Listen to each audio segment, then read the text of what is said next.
Hi, ఈరోజు వీడియోలో మనము లేజర్ కావాల్సిన ఇంకొక 2 కండిషన్స్ చెప్పుకుంటాం.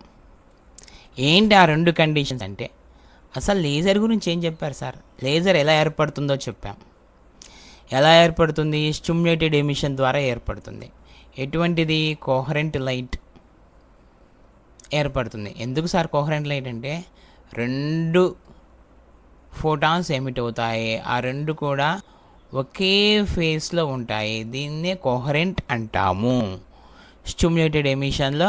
మరి ఆ స్టిమ్యులేటెడ్ ఎమిషన్ జరగాలి అంటే ఈ హయ్యర్ స్టేట్కి యాటమ్స్ ఎలా వెళ్ళాలి, అక్కడ ఎంతసేపు ఉండాలి, ఎందుకు ఉంటున్నాయి, కింద వాటితో పోల్చినప్పుడు ఇక్కడ ఎక్కువ ఎందుకు ఉన్నాయి అన్న ఈ విషయాలు తెలియజేస్తాయి ఈ 2 కండిషన్స్. అర్థమవుతుందా? ఈ 2 కండిషన్స్ ఏం తెలియజేస్తాయంటే మీరు బాగా గుర్తుపెట్టుకోవాలి. రైట్, చూద్దామా ఏం జరుగుతుందో. ఫస్ట్ వచ్చేసి population inversion. First condition population inversion అంటే ఏంటి? సింపుల్గా more atoms in upper state then the lower state. అంతే అండి. కింద స్టేట్తో పోల్చుకుంటే హయ్యర్ స్టేట్లో ఎక్కువ యాటమ్స్ ఉండాలి. అయ్య బాబాయ్ ఇక్కడ ఏం లేవండి, అయ్య బాబాయ్ ఇక్కడ కూడా ఏం లేవండి, కానీ లోయర్ స్టేట్లో ఎక్కువ యాటమ్స్ ఉన్నాయండి. ఏంటిది? అన్ఎగ్జైటెడ్ సిస్టమ్ ఎగ్జైటెడ్ అయిన తర్వాత కింద గ్రౌండ్ స్టేట్లో వచ్చేసి సింగిల్ యాటమ్ మిగిలిపోయింది. హయ్యర్ స్టేట్లో ఎక్కువ యాటమ్స్ ఉండిపోయినాయి. అర్థమవుతుందా? దీన్నే పాపులేషన్ ఇన్వర్షన్ అంటారు. మరి ఇప్పుడు ఎక్కువ ఐటమ్స్ ఉన్నాయి కదా, ఇప్పుడు ఈజీగా ఫోటాన్ ఢీకొంటే లేజర్ లైట్ అనేది ఎమిట్ అవుతుంది. ఇది విషయం. అంటే ఈ ఫోటాన్ స్పేస్ స్టేట్లో ఎక్కువ ఉండడానికి కావాల్సిన సిచ్యువేషన్ని పాపులేషన్ ఇన్వర్షన్ అంటాము. ఓకే, అర్థమైందా? రైట్, మళ్ళీ ఒక్కసారి చెప్తున్నాం. పాపులేషన్ ఇన్వర్షన్ అంటే వెరీ వెరీ సింపుల్ అండి. హయ్యర్ స్టేట్లో యాటమ్స్ ఎక్కువ ఉండడము. More atoms in higher state. Just remember. And next ఇంకో కండిషన్ చెప్పాం కదా, మెటాస్టేబుల్ స్టేట్. ఇదే రెండో కండిషన్, మెటాస్టేబుల్ స్టేట్. మరి మెటాస్టేబుల్ స్టేట్ అంటే ఏంటండి? It's a state which the electrons remain longer time. ఏ స్టేట్లో అయితే ఎలక్ట్రాన్స్ ఎక్కువ కాలం ఉంటాయో ఆ స్టేట్నే మెటాస్టేబుల్ స్టేట్ అంటారు.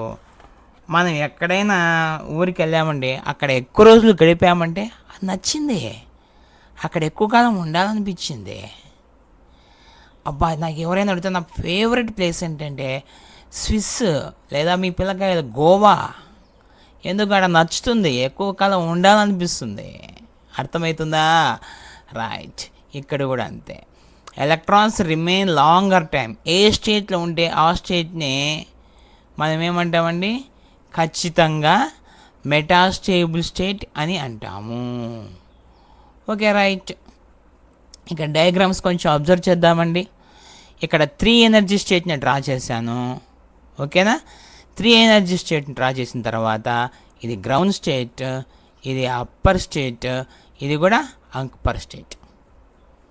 కానీ ఏం జరుగుతుంది ఇక్కడ? ఈ సెకండ్ స్టేట్ వచ్చేసి మెటాస్టేబుల్ స్టేట్. అంటే ఇక్కడ ఎక్కువ ఉండటానికి ఇష్టపడుతున్నాయి. ఇక్కడ లైఫ్ టైం అనేది ఎక్కువ, ఇక్కడ లైఫ్ టైం అనేటువంటిది చాలా ఎక్కువ. ఓకేనా? సో ఎప్పుడైతే లైఫ్ టైం ఎక్కువనో ఇక్కడ ఫోటాన్ వచ్చి హిట్ అవుతుంది, నెంబర్ ఆఫ్ ఫోటాన్స్ ఎమిట్ అవుతాయి. అంతే. లైఫ్ టైం అంటే 10⁻³ seconds. 10⁻³ seconds. So this is this one. Metastable state అంటే అర్థమైందని అనుకుంటున్నాను. 10⁻³ seconds చెప్పాను చూడండి ఇక్కడ. రైట్, ఇది అమ్మా ఈరోజు మనం తెలుసుకున్నటువంటి class. Thank you so much.